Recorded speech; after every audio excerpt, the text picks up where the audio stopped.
우리 안에 내주하시는 성령님께서는 영원한 만족과 생명의 근원이 된다는 사실을 우리가 이해해야 돼요.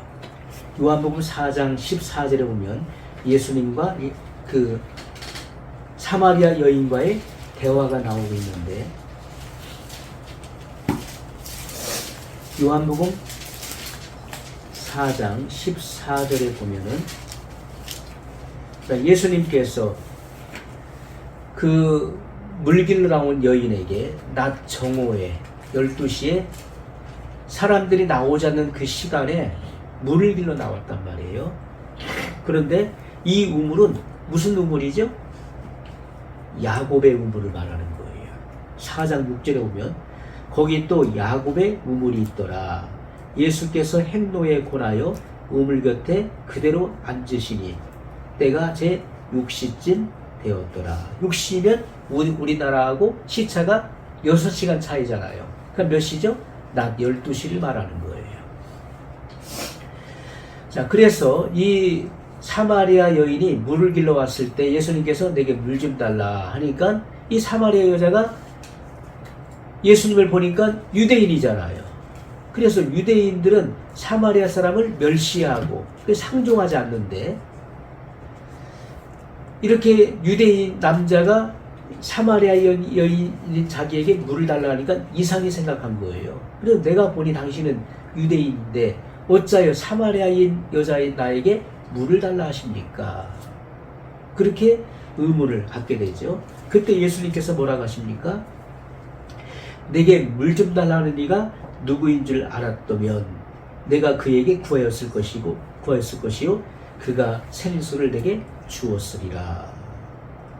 자, 여자가 주여 물 기를 그릇도 없고 이 우물은 깊은데 어디서 이 생수를 얻겠삼나이까? 생수를 어떻게 얻을 수 있습니까? 우리 조상 야곱이 이 우물을 우리에게 주었고 또 여기서 자기와 자기 아들들과 짐승이 다 먹었으니 당신이 야곱보다도 크니까. 예수님께서 이 물을 먹는 자마다 다시 목마르려니와. 자, 이 야곱의 우물, 야곱의 이 우물을 먹는 사람은 다시 목이 마르기 때문에 물 길러 와야 된다는 거예요. 그러나 14절에 내가 주는 물을 먹는 자는 영원히 목마르지 아니하리니 나의 주는 물은 그 속에서 영생하도록 솟아나는 샘물이 되리라. 이렇게 말씀하셨어요. 자, 이 여자의 관심사는 물이었던 물. 이 여자는 그 음행하는 여자였죠. 남편이 5이 있었어요. 남편이 5이에요. 5번 결혼하고 지금 같이 살고 있는 남편도 진짜 내 남편이 아니다. 예수님은 그렇게 말씀하셨어요. 자, 이 여자는 결혼을 하면은 행복할 줄 알았어요. 만족이 올 줄 알았어요. 근데 만족이 없었어요. 다시 결혼했어요. 또 만족이 없었어요. 그래서 남편이 5이 있었음에도 5번 결혼했음에도 불구하고 진정한 만족을 얻지 못했다는 거예요. 지금 살고 있는 남편도 만족이 없다는 거예요. 자, 이것은 뭘 말합니까? 이 여인이 지금 길어서 먹고 있는 물은 무슨 물이죠? 야곱의 우물, 야곱의 물. 야곱의 우물은 뭘 의미합니까? 형식적인 예배를 의미해요. 형식적인 예배. 많은 사람들이 주님 앞에 나와서 하나님 앞에 나와 예배를 드린다고 하지만은 진정한 만족을 얻지 못하고 돌아가는 거예요. 충만함의 은혜가 있지 못한 거예요. 그 영혼의 가람이 해소되지 못한 채로 돌아가게 되는 거예요. 왜 그렇습니까? 그가 신령과 진정으로 예배하지 못한다. 그 예배에 살아계신 하나님을 의식하지 못한다. 그가 성령과 화합하지 못한다. 그가 온 마음을 쏟는 예배를 드리지 않는다. 그의 생각이 분산되어 있고 그의 마음이 나누어져 있어요. 그래서 그 예배에 몰입하지 못한다. 살아계신 하나님, 이 예배의 중심이 되시는 예수님께 집중하고 그 예수님께 온 몸과 마음을 헌신하는 그런 참된 예배가 될 때 우리 영혼에 만족함이 있는 것인데 그렇지 못하다는 거예요. 신령과 진정의 예배가 하나님이 받으시는 예배인데 그런 예배가 아니라 이 예배, 온 마음을 쏟는 예배가 되지 못하기 때문에 그것은 곧 야곱의 우물을 마시는 것, 야곱의 물을 마시는 것이다. 야곱의 우물을 마신다. 형식적인 예배를 드리고 있어요. 그리고 그 마음 속에는 애당초 죄를 버릴 마음이 없는 거예요.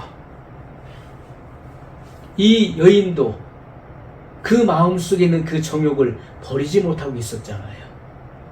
여전히 그것을 부둥켜 안고 있으면서 야곱의 우물을 마시면 그 갈증이 해소될 수 있을까? 하지만은 해소될 수 없다는 것입니다. 예수님께서는 이 야곱의 우물이 아닌 네가 물길러 와서 매일같이 와서 길어서 마시는 이 야곱의 우물은 너를 만족시킬 수 없다는 거예요. 그러면 너를 진정으로 만족시키는 것은 내가 주는 물을 마셔야 된다는 거예요. 내가 주는 물. 내가 주는 물은 영원히 목마르지 않는다. 이렇게 말씀하고 있어요. 그럼 예수님께서 주시는 이 물은 무엇을 말하는 것이죠? 성령을 말씀하고 있어요. 성령. 자, 우리가 요한복음 7장에 가서 예수님께서 명절 끝날 큰 날에 큰 소리로 외치셨어요. 누구든지 목마르거든 내게로 와서 마시라. 나를 믿는 자는 그 배에서 생수의 강이 흘러나리라. 자, 이는 믿는 자가 받을 성령을 가리켜 하신 말씀이로라. 이렇게 말씀하고 있어요. 그럼 예수님께서 주고자 하시는 이 물, 이 샘물은 무엇을 말하는 것입니까? 믿는 자가 받을 성령을 가리켜 하신 말씀이다. 이 물은 바로 성령을 의미하는 거예요. 그래서 내가 주는 물을 먹는 자는 영원히 목마르지 않는다. 그 배에서 영원히 솟아나는 샘물이 되리라. 이렇게 말씀하셨어요. 영원히 솟아나는 샘물이 된다. 그래서 야곱의 우물에서 퍼올리는 물, 형식적인 예배, 내 속에 있는 죄와 정욕과 그리고 이러한 고집과 교만함을 버리지 않는 채 드리는 그러한 예배는 그를 만족시킬 수 없다는 것입니다. 일시적인 목마름은 해소할 수 있겠죠. 야, 나 오늘 주일 지켰어. 나 오늘 예배 드렸어. 내가 해야 될 의무를 다 했어. 나는 주일을 지켰어. 나는 예배를 드렸어. 일시적인 목마름은 해소할 수 있어요. 내가 할 일을 다 했다. 나는 하나님 앞에 떳떳하다. 사람이 목마를 때요, 목이 마른데 저 동해 바다의 시원한 물을 마시면 저 물 마시면 내가 시원하겠다. 갈증이 해소되겠다. 그 동해 바다 물을 마셔보세요. 그럼 어떻습니까? 마실 때는 시원하죠. 그러나 그것이 이 목구멍으로 넘어갔을 때 엄청난 갈증이 오게 되는 갈증. 그 물에 염분이 있기 때문에 더 심한 갈증을 느끼게 되는 거예요. 일시적으로는 그것이 해소될 수 있을 것처럼 느껴지지만은 그러나 더 심한 갈증을 느끼게 된다는 거예요. 자, 그렇기 때문에 예수님이 주시는 물을 마셔야 된다. 그것은 영혼의 갈증을 해소한다. 해갈시킨다. 예수님께서 니고데모에게 하신 말씀도 그것이죠. 사람이 거듭나지 아니하면 하나님 나라를 볼 수 없고 들어갈 수 없다라고 말씀하셨어요. 이것은 거듭난다는 것은 위로부터 오는 생명을 받아야 된다는 거예요. 위로부터 오는 생명을 받아야 된다. 이것은 성령을 받아야 된다는 것입니다. 자, 성령의 생명을 받아야 된다. 성령의 샘물, 그 생명의 성령, 이것은 곧 샘물을 의미하는 것입니다. 샘물처럼 솟아오르는 영원한 생명을 너에게 가져다 주는 것이다. 그래서 요한복음 7장 37절로 39절에 보면 다시 한번 읽어보겠습니다. 명절 끝날 곧 큰 날에 예수께서 서서 외쳐 가라사대 누구든지 목마르거든 내게로 와서 마시라. 나를 믿는 자는 성경의 이름과 같이 그 배에서 이는 그를 믿는 자의 받을 성령을 가리켜 말씀하신 것이라. 예수께서 아직 영광을 받지 못하신 이고로 성령이 아직 저희에게 계시지 아니하시더라. 아멘. 자, 명절 끝날, 이 명절은 어떤 날이죠? 무슨 명절이죠? 초막절을 말하는 것이죠. 초막절 끝날, 마지막 날은 8일째 되던 날을 말하는 거예요. 자, 이스라엘 백성들이 초막절을 지켰죠? 이것은 광야에서 그들이 40년을 생활했잖아요. 그 조상들이. 그래서 그것을 기리기 위해서 그들이 광야로 나가서 이렇게 그 텐트를 치고 거기서 생활을 했던 거예요. 그래서 이 초막절 끝날 8일째 되던 날 예수님께서 큰 소리로 외치셨어요. 누구든지 목마르거든 내게로 와서 마시라. 나를 믿는 자는 성경의 이름과 같이 성경에 기록되어 있는 말씀을 말씀하고, 이것은 이사야 12장 3절의 말씀을, 기록된 말씀을 지금 증거하고 있는 거예요. 나를 믿는 자는 성경의 이름과 같이 이사야 12장 3절에 기록되어 있고 요엘서 2장 28절에 기록되어 있는 말씀과 같이 그 배에서 생수의 강이 흘러나리라. 이는 그를 믿는 자의 받을 성령을 가르쳐 말씀하신 것이라. 자, 생수의 강, 이 샘물은 곧 뭘 말합니까? 성령을 말씀하신다. 예수께서 아직 영광을 받지 못하신 고로, 이 영광을 받지 못하시다 뭘 말하는 것입니까? 십자가의 죽음과 부활을 의미하는 거예요. 자, 그래서 예수님께서 인류의 죄를 대속하기 위해 십자가에 죽으시고 그리고 부활하셔야 되는 거예요. 부활하신 이후에 예수님께 사례로 승천하셔야 그 약속하신 성령을 보내시게 된 것이죠. 그래서 예수께서 아직 영광을 받지 못하신 고로 저희에게 성령이 저에게 아직 계시지 아니하시더라, 이렇게 말씀하고 있는 거예요. 그러면 예수님께서는 이 성령은 언제를 가리켜 말씀하신 것이죠? 오순절 날에 이 말 성령을 지금 염두에 두시고 말씀하고 있는 것이죠. 성령이 너희에게 믿는 자에게 오시게 되면 그들의 배에서 생수의 강이 흘러나게 될 것을 말씀하고 있다는 것입니다.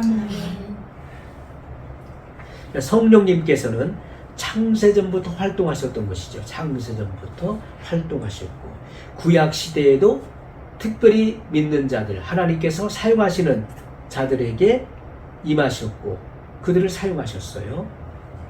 자, 우리가 신약 시대는 어떻습니까? 성령의 강림 이후로, 오순절 이후로 믿는 자들에게 하나님께서는 성령을 보내시고 예수님을 통해서 성령을 보내신 것입니다. 그래서 우리가 거듭났다는 것은 성령의 내주하심, 그리고 성령의 세례를 받음으로써 이것은 충만함을 의미하는 거예요. 충만함, 성결을 의미하는 것이죠. 그래서 성령 받은 사람은 생수가 흘러나오는 강이 된다는 거예요. 아멘. 또 생수를 공급하는 사람이 된다는 것을 말씀하고 있어요. 그래서 우리가 거듭남, 우리의 교리로 중생이라고 하는 것은 위로부터 생명을 받아서 거듭남을 의미하는 것입니다. 위로부터 생명을 받아서 거듭나게 됐다. 그리고 성결은 뭘 말하죠? 이 생명을 누리는 것입니다. 예수님께서 말씀하시기를 내가 온 것은 양으로 생명을 얻게 하고 더 풍성히 얻게 하려 함이니라. 자, 거듭남이라고 하는 것은 생명을 받는 것을 의미하는 것이고 성결이라고 하는 것은 그 생명을 더 풍성히 받는다. 이것은 누린다는 것을 의미하는 거예요. 누린다. 자, 그래서 우리가 이와 같이 주님께서는 이 고린도 교인들에게 말씀하셨던 것처럼 너희 몸은 너희가 하나님께로부터 받은 바 너희 가운데 계신 성령의 전인 줄을 알지 못하느냐. 믿는 사람들 속에 성령이 거하신다는 거예요. 성령이 왜 우리 안에 오신 것이죠? 성령이 우리 안에 오셔서 어떤 일을 하시죠? 빌립보서 2장 13절에 너희 안에서 행하시는 이는 하나님이시니 자기의 깊으신 뜻을 위하여 너희로 소원을 두고 행하게 하시나니. 너희 안에서 행하시는 이 누구죠? 성령님. 행한다는 것은 영어 성경의 work. 이것은 일한다, 사역하신다는 거예요. 성령님은 우리 안에서 가만히 계신 것이 아니에요. 우리 안에서 활동하신다는 거예요. 어떤 일을 하십니까? 자기의 깊으신 뜻을 위하여, 하나님의 깊으신 뜻을 성취하기 위해서 너희로 소원을 두고 행하게 하신다. 소원을 불러일으키신다는, 거룩한 욕망을 일으키신다는 것인데, 하나님의 뜻이 무엇입니까? 성도의 궁극적 구원을 이루시기 위해서, 성도들이 궁극적 구원에 도달하기 위해서 우리 안에 선한 소원을 공급하시고 그 일을 이루신다는 것을 말씀하고 있어요.